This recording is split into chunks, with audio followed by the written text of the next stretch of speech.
We're going to mess around with old school environment art and level design in this one. And I think it's kind of critical that some of you know how that the older video games were put together, because a lot of those same techniques or strategies for creating environments and levels is still utilized today, whether you realize it or not. Now, of course, there's going to be newer strategies of doing things, but some of it can be very critical, especially when it comes to like laying out a level and making interesting areas that players can explore and have fun and whatnot. Now, so what we're looking at here is kind of an example of where I got started in 3D, making things like this to create environments for mods for video games, more or less. And it's actually quite simple to do this. Now, if I break it into solid view real quick, it's all just poly-modeled into place. Some of it's been separated. It could be joined back together, perhaps. But this is going to be around the original Xbox timeframe when it came out. So late 90s, early 2000s. Where seamless textures were utilized quite a bit in the environments for video games anyways. Now, before this, when you had like PS1 perhaps, or even like Nintendo 64, a lot of games relied off of tile sets. And tile sets kind of came from using sprite sheets, and this is a whole nother story to get into. But basically, tile sets were like the beginning of modularity, if you want to look at it like that.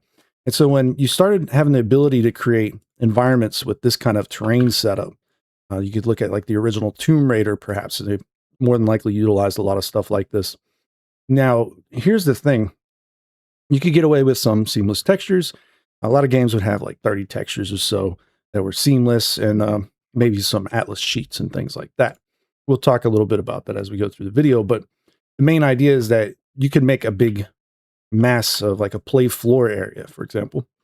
And this floor area, you know, when you apply some grass texture to it, you get, well, your grass, and you got your rock walls and everything else. Now, you notice these little red guys here. This is something you often had to do to create collisions, because the game engine itself couldn't just work off of this geometry very well when there was like little small angles and things in the walls. And so you had to create like a perfectly 90-degree angle coming out of the floor in order to get good collision detection. And that would have been along the lines of something like the first Ghost Recon, or maybe some like Rainbow Six titles back in the day, right? And so this is where it kind of gets interesting. It's really easy to model this stuff. I'll just give you a quick little example. It starts with a plane usually, one of the easiest ways of doing that. It doesn't have to be modular. That's kind of the trick here. But you can stretch a plane out, and you use your standard modeling tools to create play floor areas. And this is why I think it's critical to understand this concept, because you would start to, you know, block out your area perhaps, right? And eventually, you know, you might have to add, you know, a couple loop cuts and some additional geometry perhaps, but you'll create pathways, little transition areas perhaps, and you'll be able to run them around. Control right click here in Blender, you can do that.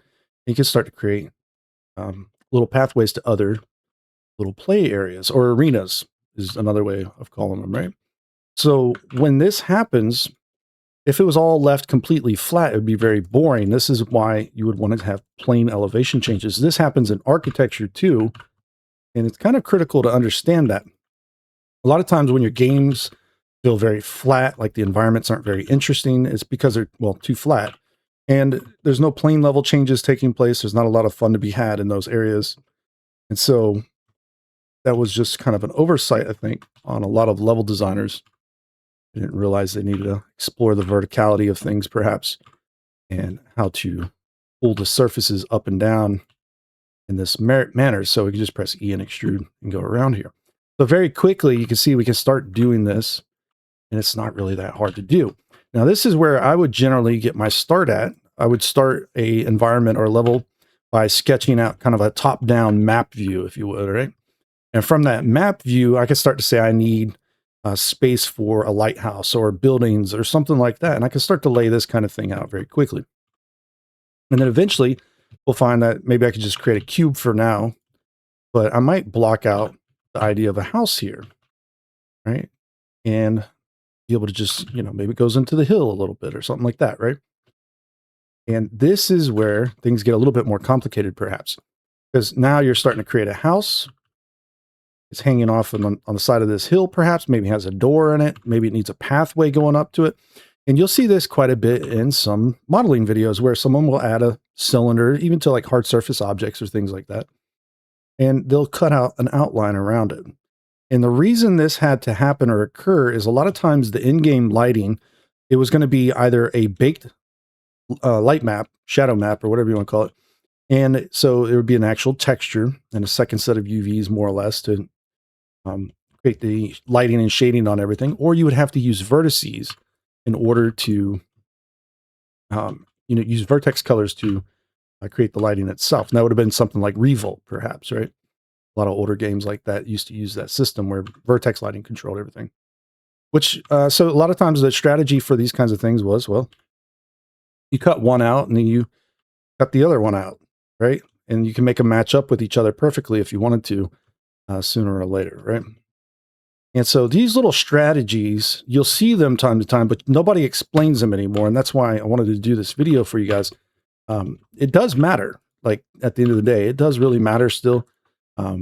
Quite common to do this kind of stuff. And it's still valid techniques and strategies potentially, depending on what you're working on, especially during like concept art creation or doing blockouts, for example. This may also be useful to you to some degree. And you can see like we may never get a perfect match here, but we could have, of course, join these together, or we can maybe use like vertex snapping. And then, of course, game or 3D modeling packages back in the day also had vertex snapping, so it wasn't even really a big deal.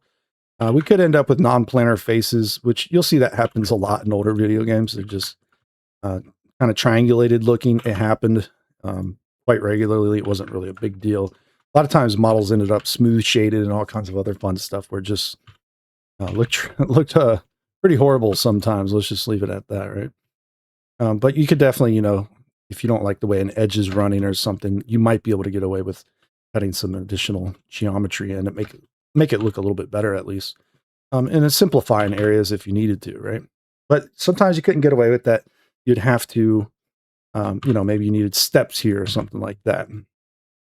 And so you'd have to start creating your steps. And a lot of times when you're blocking out, by the way, you don't actually model all the steps right off the bat. It's not really needed. You can just use ramps, right? So in our case, it would be nice to have a ramp here, but I want it a little bit above that terrain. So maybe I just chamfer an edge and pull it back. We can use that. And then we can do that same strategy to cut these two into place if needed. But having overlaps was really a problem because if it was vertex lit or if it was using shadow maps, the thing here, or static shadow maps, that is, right? If you had things overlaying one on another, the lighting would bake into this. And it might look okay, but sometimes you get like really bad dark spots underneath it. And also you're wasting texture space potentially for that shadow map. So a lot of times things like this got combined together, which I'm not going to do that for this one right now. But you can see how that kind of works out. Also, the ground terrain, actually we might just cut it out because of this. The ground terrain itself couldn't have gaps in it. Like it was certain game engines, like it just could not have any gaps whatsoever between the different models, right? And so you would get in there, try to be as accurate and as precise as you could. And you would cut these things together because booleans, they were a thing. They did exist. But a lot of times it was actually just easier to kind of knife things together. Okay? And so a lot of artists did that. I'll spacebar that one, and it may, okay, it did cut, good. And we'll go on this side and do this one now.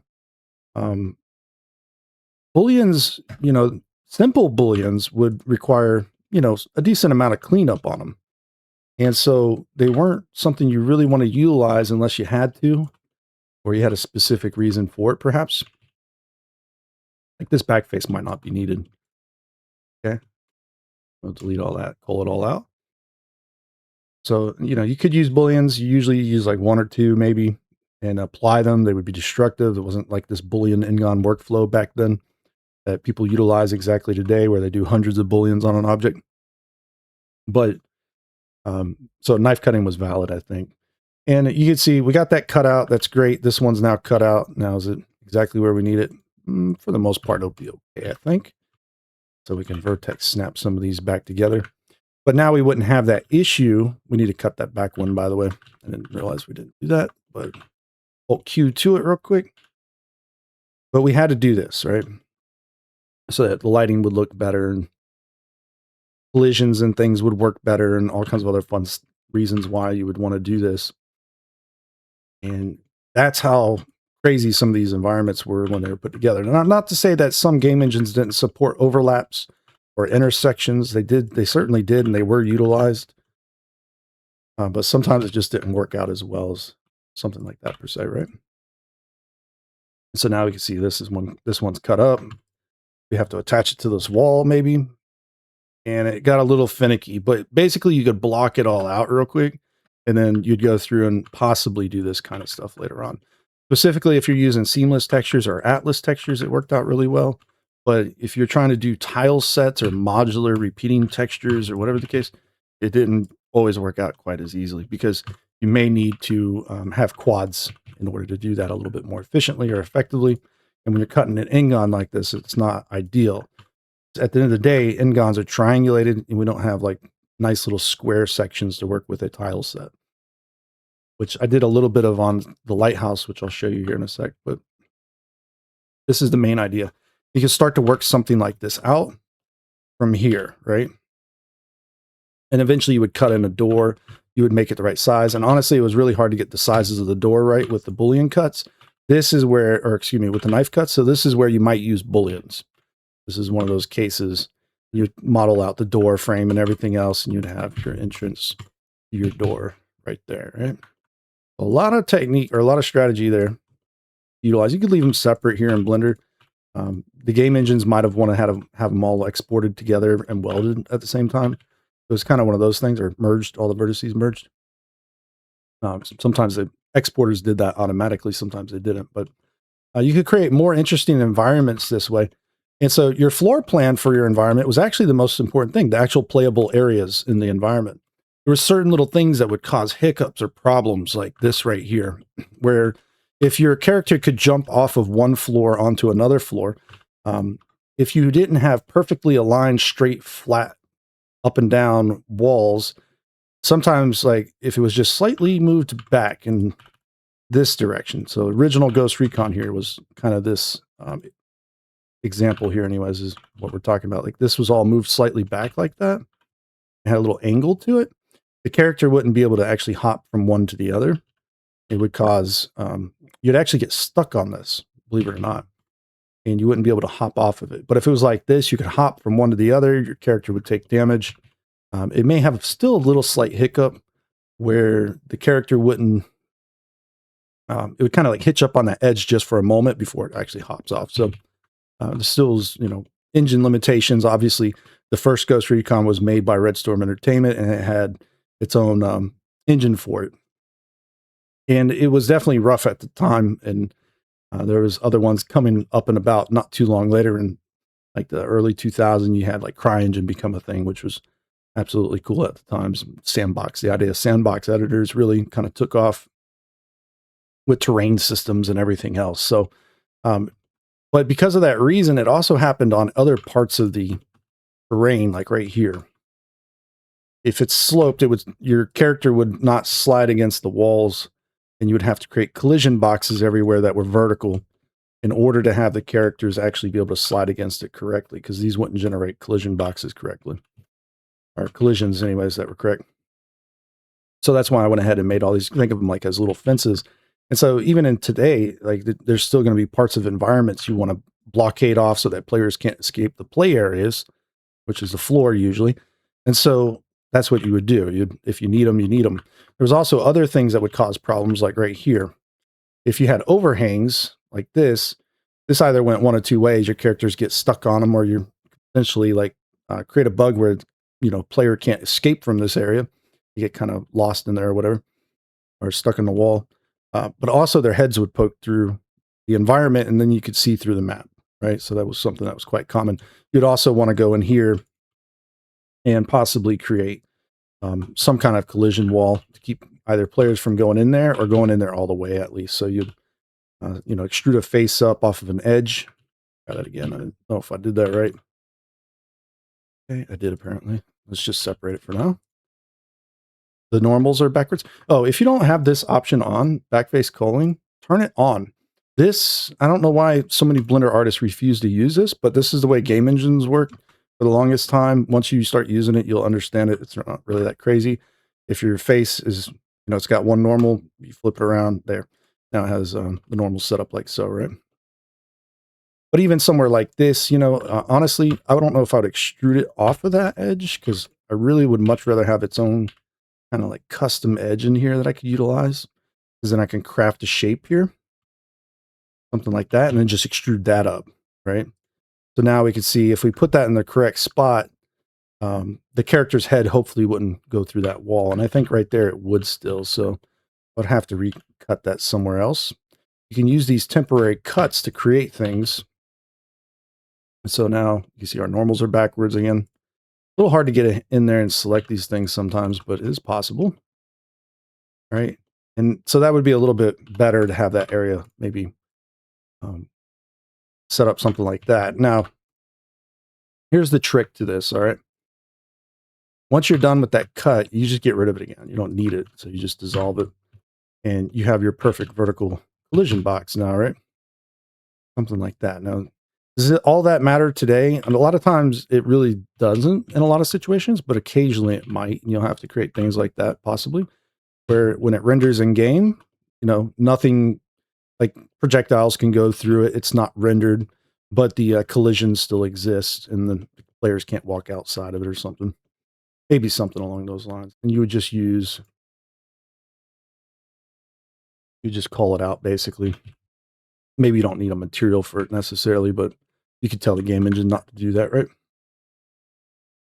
All right, so and that's just the start or the idea of creating that floor plane, that level. This is a super important to understand when creating environments. Um, you have to play around with the plane levels in the play areas more so than the rest of the environment in some degree, because now that we have like world generators or terrain generators, and it's pretty much like you have to craft the terrain to fit around all the things you want to create. That plane level of the terrain, of the environment, of the inside the buildings and in the rooms or whatever, it's all super important, right? This is part of like design fundamentals of architecture. It's design fundamental, if you would, for level design, if you want to think of it like that.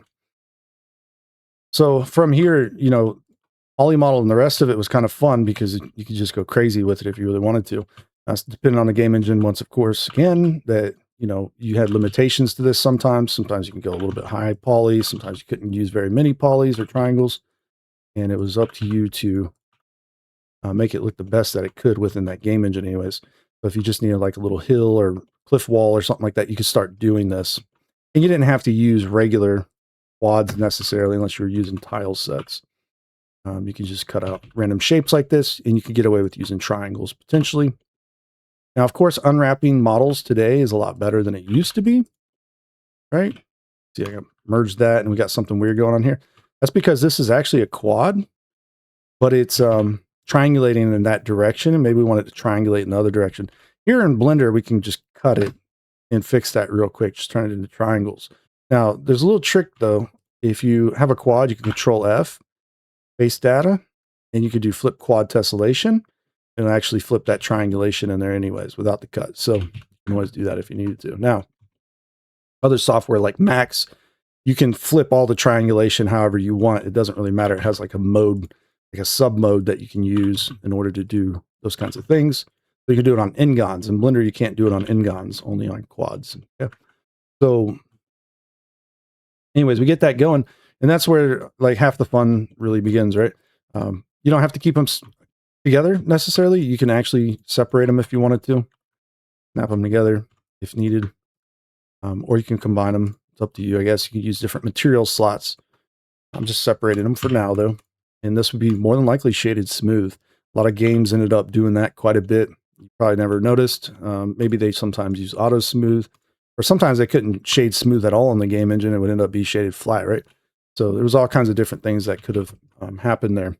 In material preview, we have my materials already, or textures for those ones. We'll talk about that here. But which one is this? Let's call it grass real quick.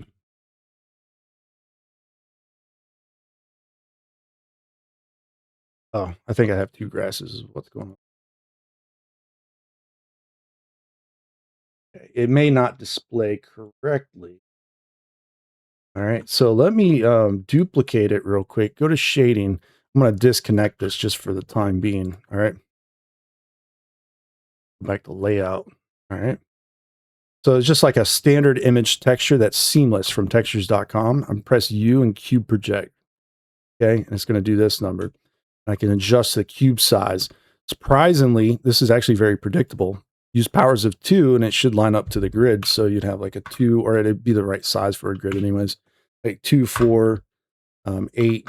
And you just use it as needed. But I think a lot of game developers or artists at the time, they just kind of size things by eye. And as long as it looked close enough, it really wasn't a big deal, I think. Sometimes maybe they forgot the numbers they were using or something. I don't know.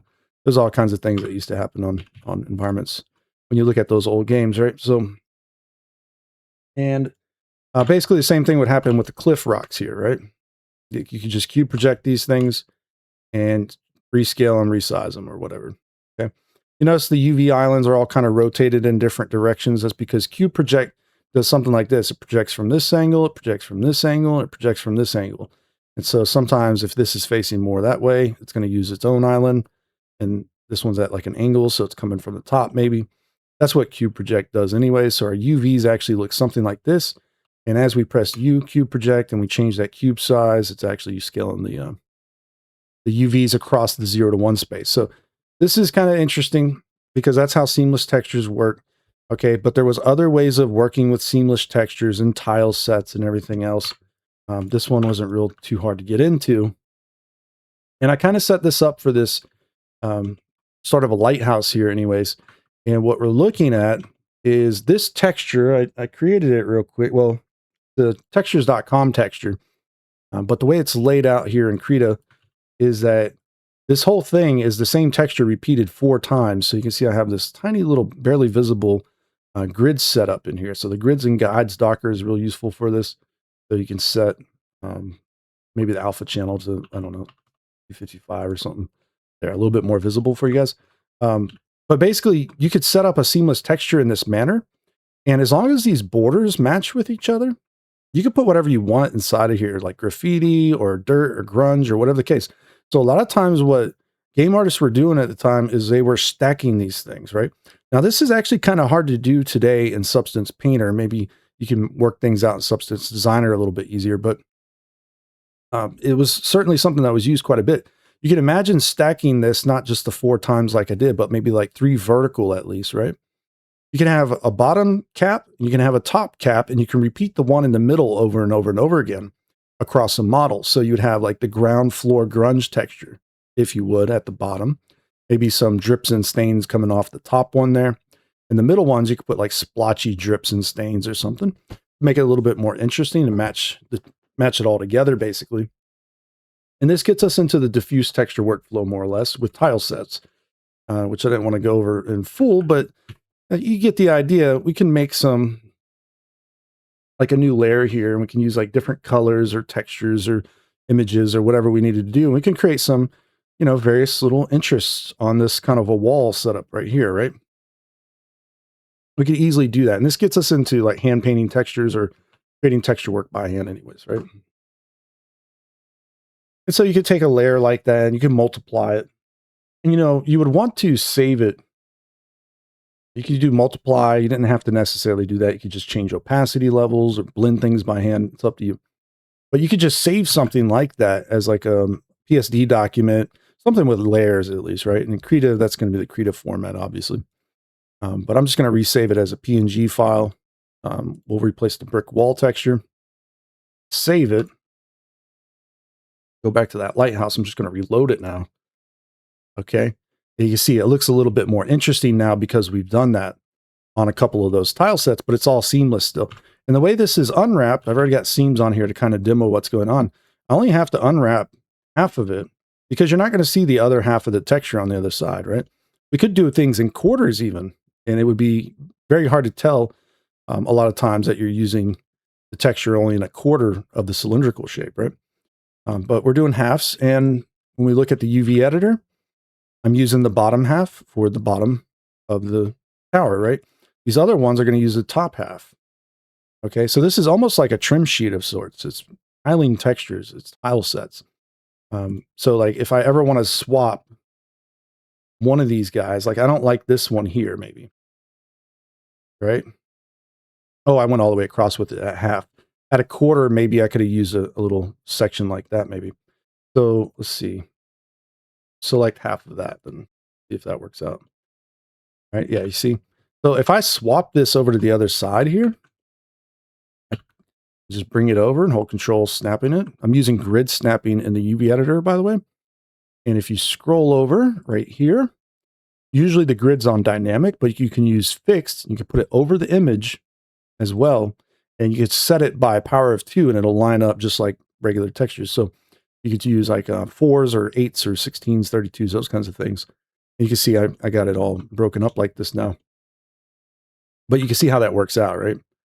So I could just swap this to any other of the textures, but the bottom one, because it's not seamless, like I worked on that border, this one doesn't work now, right? We're gonna get a big noticeable seam, but the other ones there on the top, they don't really do that, right? What did I just switch into here? Oh, I switched into paint mode apparently, yeah. Machine tools add-on lets you go to UV edit paint and put the modes by, which is interesting. Anyways, let's go ahead and fix that up, then go back to it. We don't want it there, obviously. I'm going to just go ahead and grid snap it wherever I want it to be at, and we can use that now. But it stays seamless, right? And that's the main thing. And this is a little bit more problematic than you realize.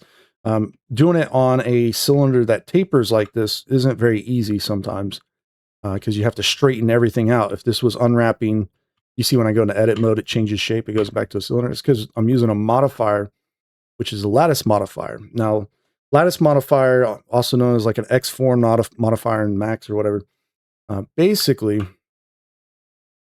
it's very easy to create with the modifier list add-on or hard ops. It's a little bit harder to set up manually within Blender, like vanilla Blender. But with this add-on, you can just click the little plus sign. It creates the lattice cage, and the lattice cage is its own object, and you can take it and you can like subdivide it up or down. So you have more points to work with. A little hard to see what's going on here, but it does have little points everywhere. And this lets us just do big deformations this way. So this is quite useful. And because I wanted a tapered effect, I just scaled everything very quickly. You can see there are limitations to that. It only goes so far. So I might have to scale the bottom out if I wanted it thicker or something, right? So lattice modifier is very useful in some situations. Working with cylinders as opposed to cones, a little bit more useful anyways, or cylinders with tapers, should I say. But then you can break them up in that manner, make it completely seamless all across this, and not even a big deal, right? So you can create like little sections, perhaps like you don't have to just use 4. You can make however many you really wanted. They would just become smaller squares. That's the idea of atlasing a texture for the most part and doing, or excuse me, not just atlasing, but doing tile sets, okay? So tile sets were extremely important for a lot of game art, and that's something you'll see quite a bit, and it happened regularly in like different types of Mario titles and things like that and whatnot. So now an atlas was a little bit different. It was kind of the same idea. It could be tile sets, art tile sets, but it could also be unique textures.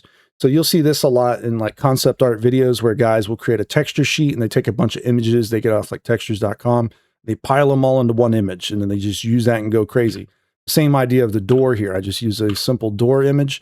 It's not a squared texture, but if it was used in a video game, it would need to be a squared texture, which means like our atlas sheet, this could still be not squared, but this texture or the atlas sheet would be squared up, right? Like it'd be like 1024 by 1024, and this would exist somewhere on that, similar to like these little sections here, but it might be some spacing around it or whatever the case. And so then you can unwrap these things like you've seen in probably dozens, if not hundreds of Blender tutorials and videos where you can just go through and unwrap different parts of it to different parts of the image, right? And this was used regularly in a lot of different titles.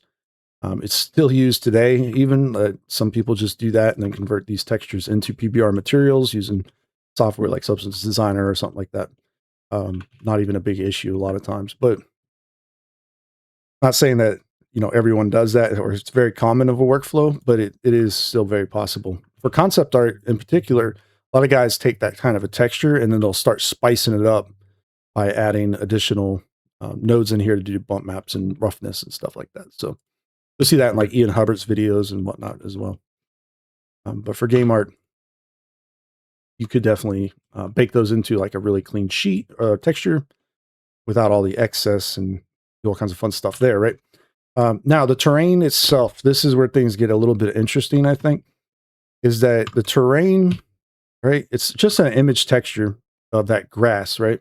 And you'll notice a big difference here between this one and that one, right? So this is the same texture. And honestly, it looks completely different.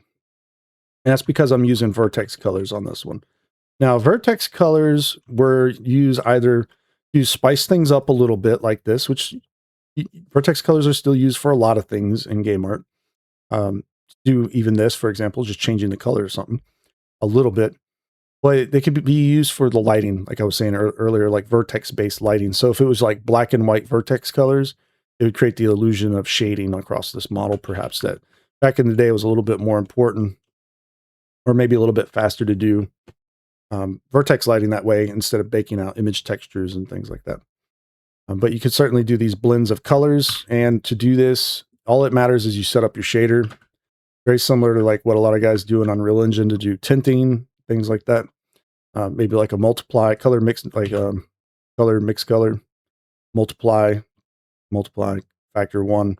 And you would mix your texture with your color attribute. And in our case here, I'm using that same texture outright with the colors involved with it, because there's a variation of colors in here that you might actually like and want to keep a little bit. But a lot of times you could have got away with a more desaturated image or even a black and white image. And a lot of games ended up doing this kind of stuff. So you would do like, I'm going to do it non-destructively here in Blender, but you could turn that image black and white in your photo editor. In Blender, we just add hue saturation value node, turn saturation down, and we would get something like this. So if you ever looked at a game and it looked a little bit flat, like as far as the textures, that's probably what's going on. And if it like still has variation of color, then it's the vertex colors taking effect there, right? So you can Control X that, you'll see it looks a little bit nicer with the blend actually taking effect. So sometimes they were still colored. That's what I was getting at. Now, how do you actually vertex color things? Well, vertex colors in Blender are called color attributes. So if we look at color attributes, there's one set up here. If we were to tab key, we can go to Vertex Paint, and we can use the brushes that are available. We can set colors, whether they're in my case, I was doing the rocks last, so that's a dark grayish blue. So I could just come in here and use one of these brushes, and I can just start painting. And it's going to matter on every vertex. So it's only the vertex that we're hitting right there that matters the most, right? That's what's going to change the color. So if I make it like, let's say bright red, so you guys can see it real clear. Boom. It fades from one vertex to the next vertex. Okay. And have them split as well. While painting, it's a little bit challenging to do that. That's why I split the objects up the way I've been doing. But you can definitely do that if needed. There's ways to mask. Like let's say we only wanted to work on these faces. We go to Vertex Paint. Right. We can auto mask face selection from edit mode, basically, or by vertex.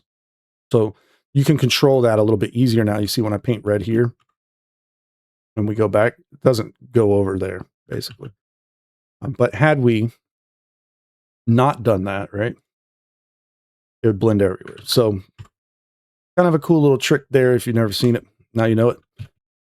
And but yeah, that's basically what's going on here. Not also to mention in sculpt mode, if you've ever used the paintbrush in sculpt mode, when you first use this, it switches your view. If you're in solid view, especially, right? It usually switches your view over to attributes.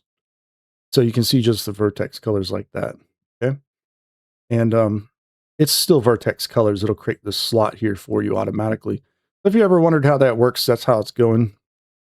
Or that's how Blender does it anyways. In our case, I went ahead and was using object colors. This is my little add-on everybody asks about. Very simple little add-on, because normally this is over here in viewport display, and you adjust it down there. But it's a kind of annoying going down there every time to adjust things, so I just wanted it up here instead. And I use this a little bit because of reasons like what we're seeing right here. Sometimes when I'm in solid view, I just want to see something and understand what it is.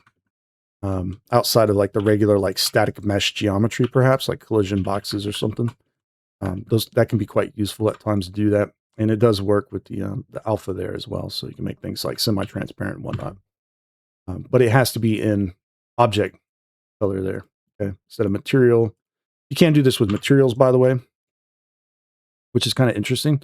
So if we grab an object, go to its material under viewport display, down here, it's way at the bottom. It's also annoying to get to that sometimes, but it's very useful perhaps. You can change your viewport display when using materials. So it's very similar to object color if that's what you want to go with there. It's even more interesting in some respects. With matte caps, it doesn't work. You have to use studio lighting, but that metallic value actually does work in the roughness as well, right? With the studio lighting, but with a matte cap, it will just kind of disable for the most part. It doesn't work. You see? So up to you on how you want to use that one. But something I thought that was worth mentioning there. I'll just backspace and reset it there. Okay, and so ultimately, this is kind of how game environments were put together. A lot of times in the software itself, and Max or Maya or wherever the developers wanted to work, and the whole environment would put together this way, and then have like special tagging on everything that would work with their game engine. And it just, yeah, it came together like this a lot of times. And of course, you know, other game engines, they use their own systems. And so it was a big mess of game engines back then. Everybody had their own proprietary type engines for the most part. But there was some that you could license out, obviously, like Unreal Engine and other various ones as well. So, but all in all, yeah, this is the process, guys, for older types of environment art. You didn't always use vertex colors either. Sometimes you had to use texture maps, and you would use 2 UV maps. So you would have, like in your shader, you might have 2 textures instead of a color attributes, perhaps, right? Let me just actually attach that control, right click and slice it. You might have 2 texture maps, but one of these might be like a 1024, perhaps, or 24:8 even, or maybe larger, who knows? Depends on if the game engine supported it. But you would have different UV maps for them. So one of the things you could do, UV texture input, you do UV into vector. You might have 2 and a UV into vector. Okay. So this terrain, this image texture here, if we do texture paint real quick, if we can do it real quick. Oh, before we go any further, let's add the second UV to it. We got the first one we had originally, plus sign creates a new one. So we go to the UV editor. It actually duplicates the first one, but I'm going to just press U and unwrap conformal. Okay, unwrap it all, make sure it's in this space here. Scale it down a little. And we can go back to texture paint now. You can use our tools here. It's all a black image. So if I put red, it's going to be red, right? And this is where things I think got a little bit spicier because you can blend things this way. Let's use a soft brush real quick. You could use textures or all kinds of different brushes in Photoshop or whatever and create an image texture by hand with a little bit more accurate and detailed than vertex colors necessarily. You see how it's repeating its tiling? I don't want that behavior. Let's go back to our shader. But for the first one here, maybe I'm using the wrong thing here. Those are texture coordinates. Whoops. Let's Shift A, input UV map. There you go. That's the one we want. And so for the second one, we use UV map, the new one. Okay. And the first one, we can use the first one. Okay. So the first one should be the UV editor. Yeah, it should be like that. And then the second one should be like this. Okay. That's the main idea there. And let's actually unwrap that second one more time. Conformal. There you go. Yeah, it wasn't quite right. I didn't grab all of it or something, but we got it now. It needs to be in this space, perhaps, right? A little bit of a mess there. Trying to go through that, but let's go back to texture paint since we're right here, right? Let's use more natural type green colors and browns and other stuff, and because they're still mixing like we were doing with vertex colors. And why that spacing is so terrible, I do not know. But yeah, you can see we can color it brown. We could do that over here as well. Okay, so Now, if we wanted to create like little pathways and things like that, we possibly could. We could try like a lighter value for a pathway, perhaps, and we can start to work these kinds of things out. Not that, I mean, you still kind of do this in game engines, right? Like you're using the terrain system and its texture painting abilities, but you weren't blending two UV maps exactly together like this, right? A little bit different today than it was then. Let's see if I can just change that brush real quick. Turn that spacing down. How's it on airbrush? Actually, what is that about? Oh, it is an airbrush. Okay. They got soft round brush in here, I'm sure. Ink soft should work better in my opinion.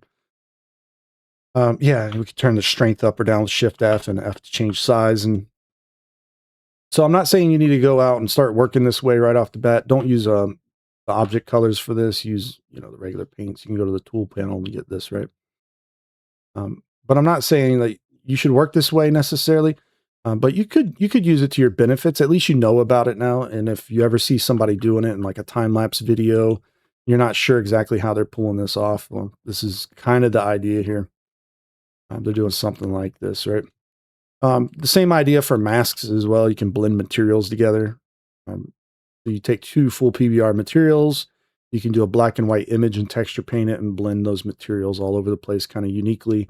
Or more materials. It doesn't have to be two. It can be as many as you want to set up. But the shader editor is a little bit odd trying to work with in Blender sometimes with material blends because a lot of manual work basically. Works out much better in a game engine anyways. That's all I'm trying to point out there. But you see how much more kind of fidelity we can get from hand painting this kind of stuff in, right? Like it's not that difficult or challenging to do in this sense to create a little bit more interest anyways than we would have had with the Vertex colors. The only problem with this is it was more expensive at the time. A lot of games, computer hardware, we're talking like below 1 gigahertz single core processors with who even remembers how much memory at the time? It wasn't much. 16 a 16 gigabyte. No, it was probably less than that. I was like, I don't even remember. 512 megabyte or something, maybe 1 gigabyte, close to it. It was pretty low. That's all I remember. But yeah, see, we could definitely work this kind of stuff out. Maybe use like pure white in this area. And so we wouldn't have a different texture, unfortunately. A lot of times game artists would use very generic textures. It wouldn't even necessarily look like grass. It would look just kind of like a generic, just bumpy texture, like it wasn't what we do today. That's for sure. And it worked out for them though, right? You can see texture painting up here somehow. Texture paint's down there.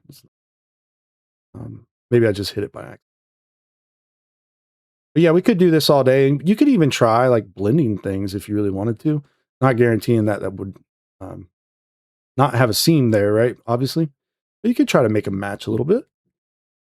And so these were some kind of common things that would happen. And so when you look at static mesh models and environments today, a lot of times they have like shader setups where they actually kind of blend the materials together and whatnot. Now, this is the same idea, but just how it used to be done, which is still, sometimes you could pull it off. And it was pretty decent. Especially if the texture was a little bit more generic. You'd still have a seam, obviously, and that's one of the things about early video games anyways, is there are seams everywhere. There's still seams everywhere in games today. You'll see them all the place, all the time once you start looking for them anyways. But it's just like just fluctuating the values, fluctuating the color, giving them some color jitter every now and then was nice as well. You can like do like a darker gray blue, perhaps. Changing the hue around a little bit. You could kind of create fake lighting, things like that, right? And that was always what was so great. And you'd want to create kind of noise, so you'd stay moving and, make this area a little bit grayer and dirty looking down here and a little bit greener and grassy up here. So there was a good bit of manual authorship to games. There's still a lot of manual authorship, but with more automated type systems coming up and procedural aspects like Houdini and whatnot. It's not as much of this going on, I would say, which is a real kind of it's a real thing. I think sometimes some people notice that a lot in level design, and I see that complaint actually quite a bit on like different reviews and YouTube videos. And it's something I'm very mindful of, and I think the players obviously have been catching it. That the procedural systems do get overused, and they just lack a little bit of life to the set dressings or the environments and how they're created and put together. Back in the day was much more well thought out, I would say, than maybe today. And so, if you want to incorporate some of these ideas into your level design process, it might work out very well for you. You know, you can use like grungy brushes as well, not just soft round ones. You could get a much nicer look out of this. But the main idea is that before you know it, you go through and you start doing that kind of stuff all day long, and it just tends to work out. Now, you would more than likely texture this with seamless textures and trim sheets, or do something similar to this, and you would have to do all the rest of your props and your environment pieces this way. Now, the only reason I wanted to kind of go over this is because to me, this is like the core of level design and environment art in general. It's kind of where everybody got their start. These seasoned veterans that do environment art all day and they make it look real easy. They probably did something similar like to this at some point or another if they've been around for a long time. So it's very good practice anyways to get used to the idea of creating environment maybe. Not that you'll use it, right? So, but beyond that, this works on everything as well. So like you can do cities this way as well. So I'm just going to create the idea of like a floor here.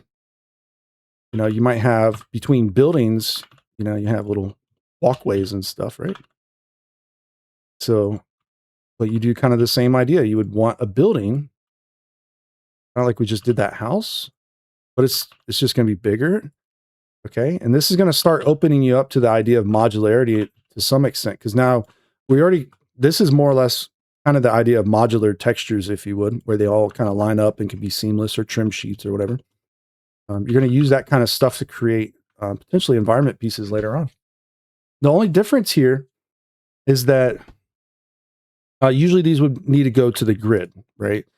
The grid is super important. The regular grid floor here, let's turn it on a second. In solid view. That. Okay, I'm a little bit below it right now, but oops, we're moving things all kinds of wrong ways. Let's turn grid snapping on. We're not working with the grid just yet. I'm not going to do that, but you see, like it gets a little squirrely because when you snap a group of vertices or a group of faces, it uses the median point, the average between them. It doesn't snap one or the other to the grid. You'd have to use active element here or active there, perhaps, to do that. But yeah, usually modular assets are all about working on the grid. All right, that's the easiest way to put it.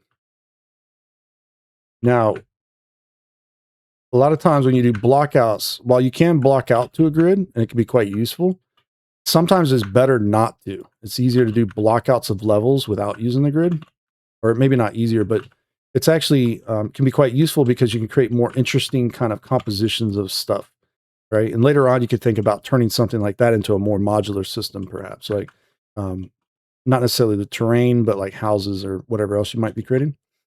And so when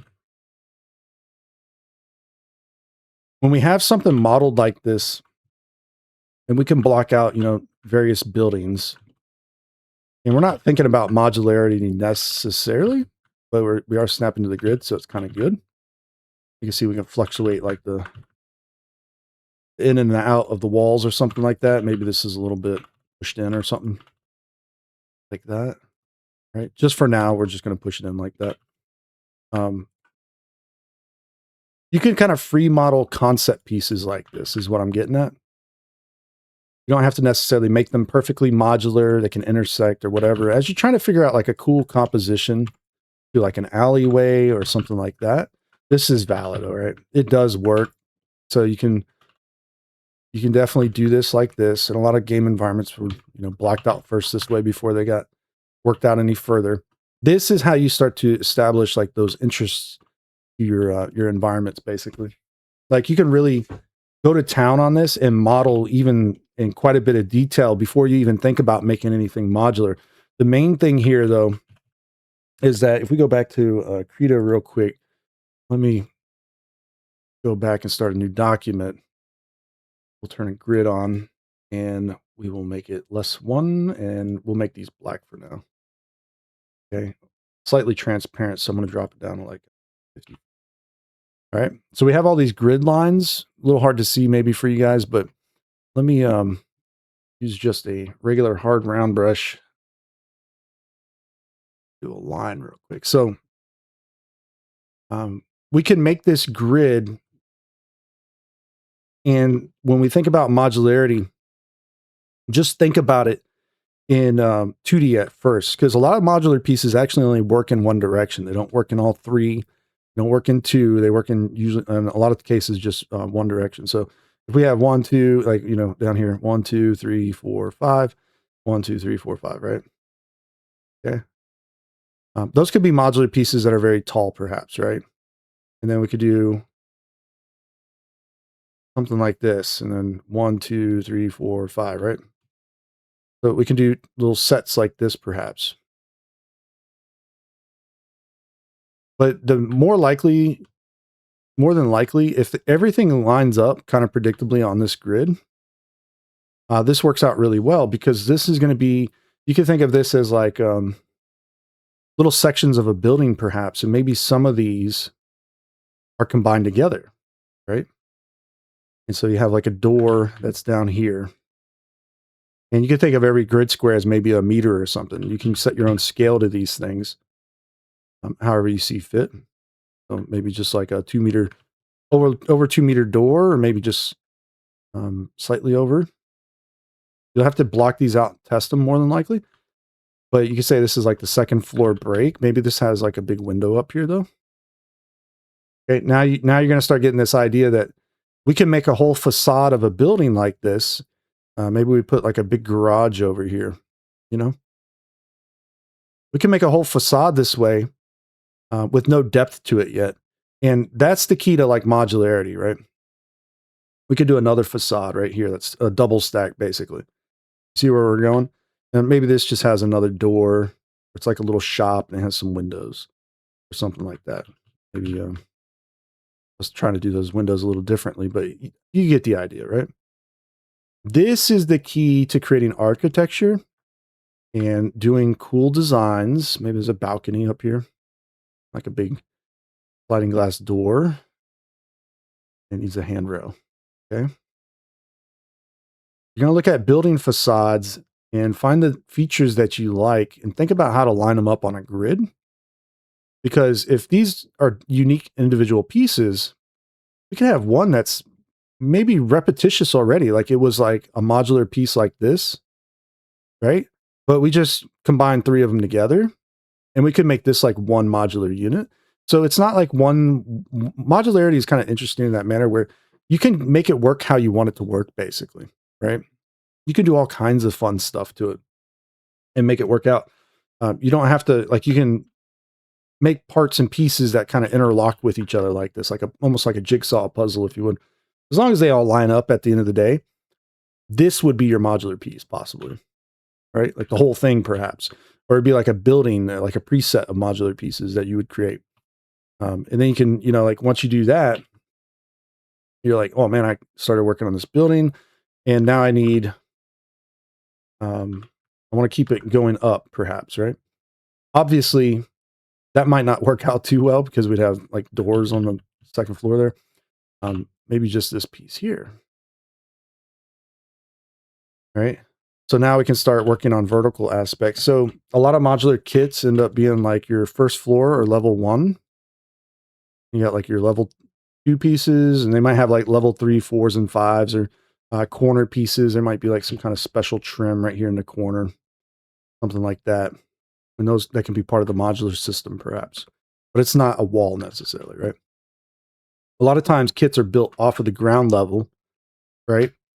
And so they have to just make sure that all of the floor levels are kind of making sense anyway. So like you might have like a 5 meter, 6 meter, I don't even know what we're using here, ground floor lobby level. Then you might have like 4-meter midsections or something like that. All kinds of fun ways of thinking about creating modular kits.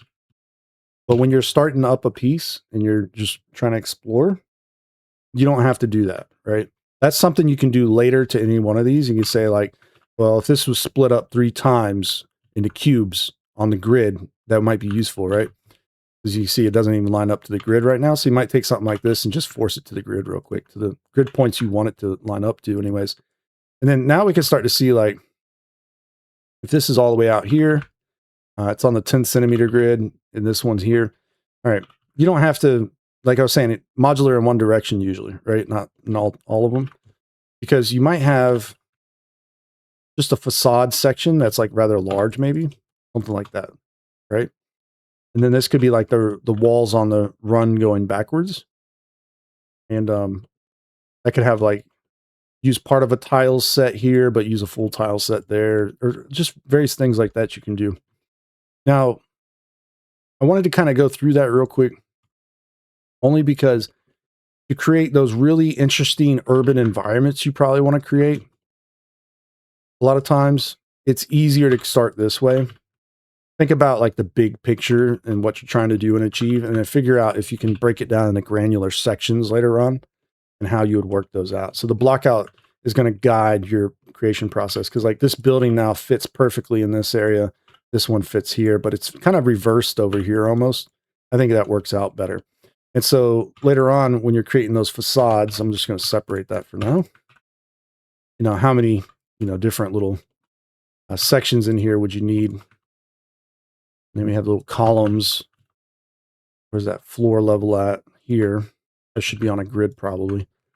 And then you can create your door pieces and your windows and everything else you ever wanted to do in here, perhaps, right?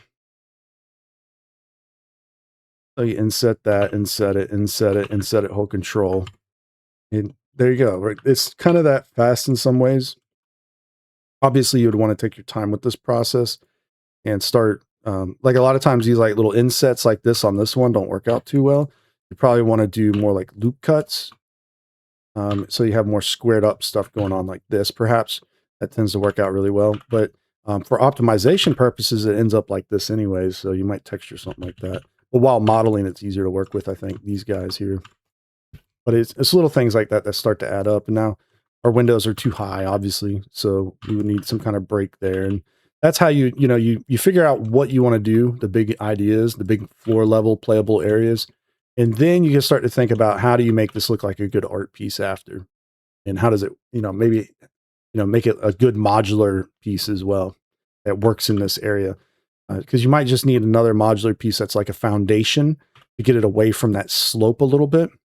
So this whole area might even get raised up a little bit off that ground floor. Okay. And then it might end up start doing something like this, right?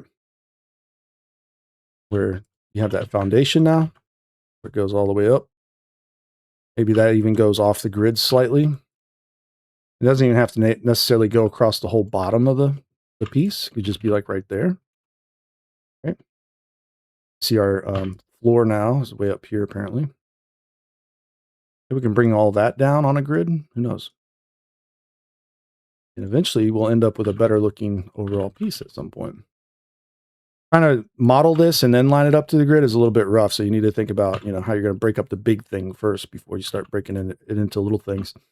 But you could do that. And then obviously this doesn't work out too well here. So this is where you might create another little modular type prop piece or whatever structural element, where at some point, you'd be able to make a little staircase here. It'd probably be pretty steep, and you probably wouldn't want your characters to be able to actually get on it. Otherwise, it'd probably be real bouncy going up and down it. And so that becomes your staircase. You can represent stairs as slopes first. You don't have to do the staircase right away. You just do the slope first, and that'll get you in the approximate position you want to be. Then later on, you can say, I want this to become something more like this, maybe. And you can start working out actual steps and the rest of the geometry, basically. Why are we snapping like that? What's going on? I don't know what transform I was using there maybe, but yeah, so you can make like your little steps in your entranceway and do all kinds of fun stuff like that. You know, you break something up like that, sure, why not? You can grab all these maybe and right click and separate them, or excuse me, split with Y, so it's all separated. You could use these to get started with modeling something. Do it again with these every other one, split it again. And you should, with the machine tools add-on, Alt A and align bottom, do each, and it should do that number. Kind of a cool little trick. And then later on, you know, if this was like a metal staircase perhaps or something, you can work with that. Maybe separate them to a new object, add a solidify modifier, cool stuff like that perhaps. There's of course other techniques for modeling stairs. This is kind of one where you're not worried about the modularity aspect of it so much, but you're more worried about matching a slope, right? I think that's the big thing there. If you set the slope up correctly, they should be technically modular as well. It's little weird things like that that go on, or at least very close to that modular setup anyways, which we weren't really focusing on here, obviously. So it's not really a major concern for us. And you wouldn't want things like concrete running through your window necessarily as well, right? So that would need to get spaced a little bit more appropriately, perhaps, right? With like a little platform or something, or a little area to stand before you start going down steps coming out of the building. Little patio thing. So, anyways, but yeah, so you take something real simple of an idea, you start working it on to a more complex idea. Now, this is usually what you might do for like exterior scenes or outdoor stuff. You certainly can start working on the interior from here once you start doing that. But one of the older school techniques, this is why I'm going over all of this, is you would make a building, and if you were doing an interior scene or level or whatever the case, where you don't go outside perhaps, you can start with the interior. This is where your back face culling becomes really important, because you can just grab everything, Alt in, flip it, boom. Now you're working on an interior scene just that quick and that easy. A lot of times it was easier to separate. And this is kind of like where you get into like that architectural visualization territory, where, you know, it's easier to separate the walls and the floor and the ceiling. If you had a solidify here and you only push inwards, right? And let's say this cube was matching the grid, this would be all your interior walls now, right? Potentially. And maybe not modular, but interior walls nonetheless. And you could do the same with the floor. And then you would end up realizing you need a little depth to your floor, and you end up with that. And then same possibly with the ceiling. So this is how it all starts to work out. You start to understand that the interior of the building is really the inside of a cube pushed in, right? A little bit. And the exterior tends to be not always the case, actually. I'm not going to say it's always the case, but a lot of times the exterior is kind of similar, like where it's pushed out. But that's not entirely true, because sometimes these have to match up with each other like this, right? And so in that case, your modular unit could be actually something more along, well, maybe not exactly a modular unit, but once you've taken a bunch of modular pieces and tossed them together and created something of a prefab, it might be something more like that. And that would be your interior. Let's go into, see what I got going on here. Do I got modifiers still? Yeah, I do. Yeah.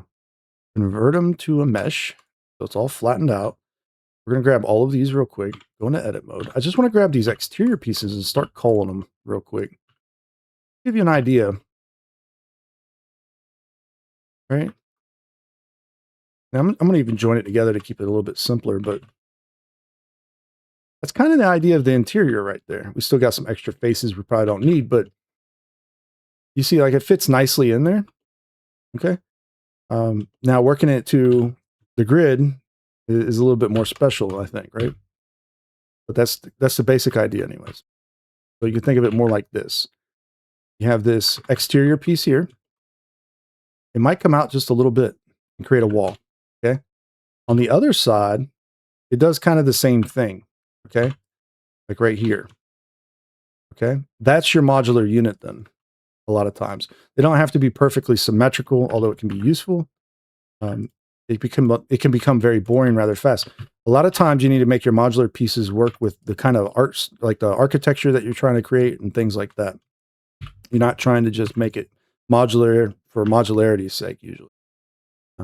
See, like an extra edge will harder to see it for a fill, but I want to just fill it. So this is why you often see guys building modular walls in this manner when you're watching tutorials. They just do it straight from the ground floor. They do it like that. And then their floor pieces can have a little depth and maybe intersect with it, perhaps. It'll be fine usually. Sometimes you got to kind of tweak the doors to fit that kind of stuff. But yeah, I mean, that's kind of the idea there. So you could turn something like this eventually into something like this, no problems. And maybe you don't want to go outside this footprint. There's certain, well, like I was saying, things are usually modular in one direction. I wouldn't consider extruding this outwards as modular necessarily. It's more about being modular in this y-axis right now. So, you know, these will always snap together next to each other. So when we finally start working on this interior, and we have, let's say, an interior wall, the origin to geometry here real quick. This isn't going to be modular now, I don't think. That origin point in the center like that, yeah. Set that to a corner then. Mid corner there. Yep. Yeah, it still doesn't quite line up the way I was hoping it would, but close. All right, so we're going to have to do some manual alignment apparently. Guess I can get that to snap correctly. This new snapping setup in Blender is a little bit not as good as it used to be. I'll put it that way. The grid snapping, that is. They changed some things in it. I think it lining to the mouse is not so great. Last version I think that didn't do that was like Blender 4 maybe, or I know 3.6 didn't, but anyways, that's what we get. So, you know, modular pieces like this could exist because now we can have like two different interior walls for each side of this building, perhaps. And you don't necessarily need the faces in the middle. As long as these are airtight, usually you don't have lighting issues, but if you ever have lighting issues, you just make them solid or add a back face to it. It's usually one or the other. And so, but yeah, that's kind of the idea, right? So now you can see how like this whole building can be reconstructed perhaps in these little simple parts now. You break them down. All I'm getting at is you break them down later on, model what you need, even in detail if you need to. Just like if you want to feel like you need to model out every window and see all the alignments taking place and like how you can start to work these into like little small modular pieces, granular pieces, and reconstruct a whole building out of it later on, and just swap this whole thing at some point with the actual modular ones there. So, but that's game art, game level, or game environment art level design in a nutshell, I guess. Kind of the simplest aspects of it. If you can master all that stuff, you're better off for it. And there certainly is a lot more to it. I mean, obviously, we didn't touch on any type of vegetation, using masks and all that fun stuff, right? Create the alpha cards and doing it that way. And now with the newer versions of doing things in Unreal Engine, using the nanite voxel system or whatever, trees are modeled for the most part by the looks of it. Love or hate the nanite system and the performance requirements of Unreal Engine 5 with all that stuff turned on. It's still very cool ultimately. And I think that's kind of where we get to this point now. It's like, it just kind of works. Oh, the texture that we painted, you notice that it disappeared. This is one of the worst things I think in Blender by far. Every time you texture paint it, you need to save it. And then if you switch modes or go to a different view or something, you come back, a lot of times it disappears for whatever reason. I don't know why it does that, because now we have to go back in and texture paint it again. Not Vertex paint, texture paint. Here, okay. Yeah, so we would have to go back and start doing all that work again because it just erased it for us. It's an excellent feature in Blender, but it's, yeah, something that's been around for a while. So, you know, don't forget to save your image, basically. And if you're going to keep it in Blender, you pack it. Okay, so I don't know if it's there. It probably is somewhere in that menu, right? But you can just do external data or pack items or whatever if you need to. Let's just save real quick. Yeah, see, it tries to save it out as an exterior piece. But if we external data and pack files, it pack all the other textures too, which is ridiculous. So There's got to be one up here. I'm pretty sure I just didn't see it. Oh, it's right there. Look, yeah, packed. So now that you packed it, if you save it, it should just save it in Blender. Okay. Blender, what a lot of people don't realize about your Blender projects is the Blender project is kind of like a new game engine project. Every time you create a new Blender file, it's like a big zip file basically with all the different little aspects of your scene and whatnot. So you can definitely do this, guys. It's rather interesting. And anyways, I hope you enjoyed this video. It definitely was a long one, right? But it's useful, I think, for a lot of you guys. And so when you're setting up your level designs, while it's really easy to get into like Houdini or using, I don't know, any of the terrain generators, to get a terrain going very fast that looks good, it's usually a good thing, but it doesn't create this like layered level interest, right? It doesn't do that for you. So sometimes just concept modeling something like this out, blocking it out, just to get an idea of what you want to do, and maybe going back and after doing the terrain generation, you can cut into that terrain and make some different areas like this that match it. That could even be useful, perhaps, right? There's all kinds of ways of approaching design. You could, in theory, if you wanted to, you could sculpt something out of traditional clay. I mean, and then take that idea and take photographs of it, photo bash over it, come up with really cool stuff in Photoshop, and then come back and try to sculpt that out and use that in your sculpt it out in Unreal Engine or wherever, and then use that as your playable terrain. That's always a possibility. Design starts, digital, traditional, doesn't matter. As long as you get something good going, kind of the way you want it, who cares, right? There's going to be faster techniques and slower techniques, obviously, but when you're learning, it's not so much about like being fast, right? You just have to start to understand these core concepts or strategies and techniques and all these videos. And there's a lot of different ways guys do things and studios do different things all over the place as well. Some start with like terrain GIS data from satellites and all that. Maybe they're making like a racetrack for a racing game and it needs to be very accurate. They might start there with that. And they might actually go to the tracks and do some like photo grammetry and all that other fun stuff. Who knows? It's a possibility. Or they just make it all off of images from satellites. But it's very accurate, possibly, because it needs to be. It's more along the lines of simulator and less about video game, right?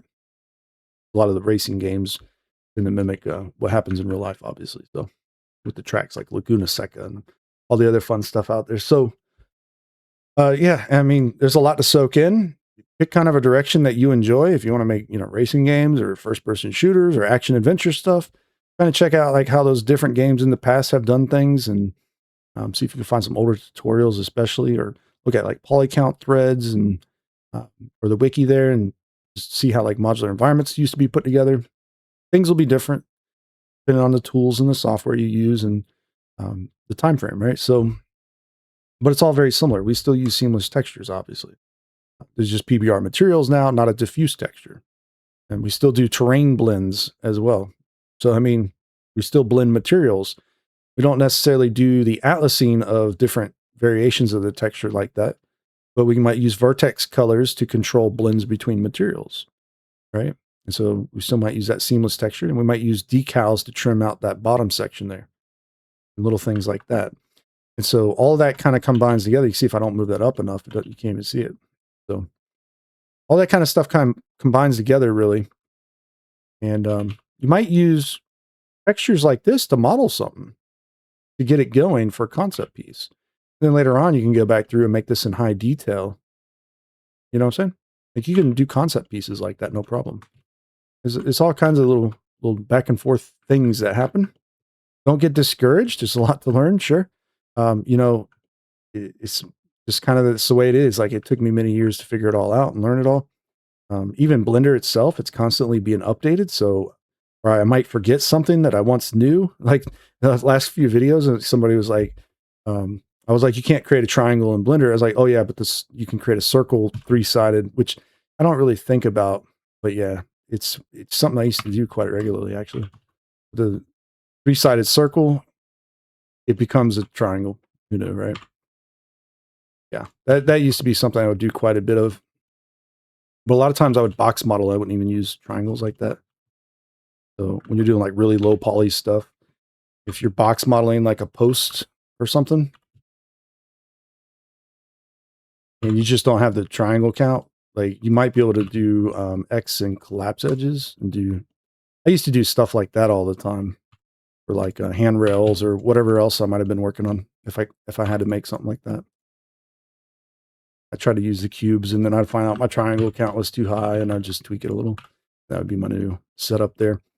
So yeah, the same thing happens on cylinders as well. But a lot of times I never had to hit too crazy of a triangle count in my projects, where I actually started having to do that until. And if you work on mobile games, you might actually. So mobile games are very, very hard to get optimized correctly for like low spec mobile, at least.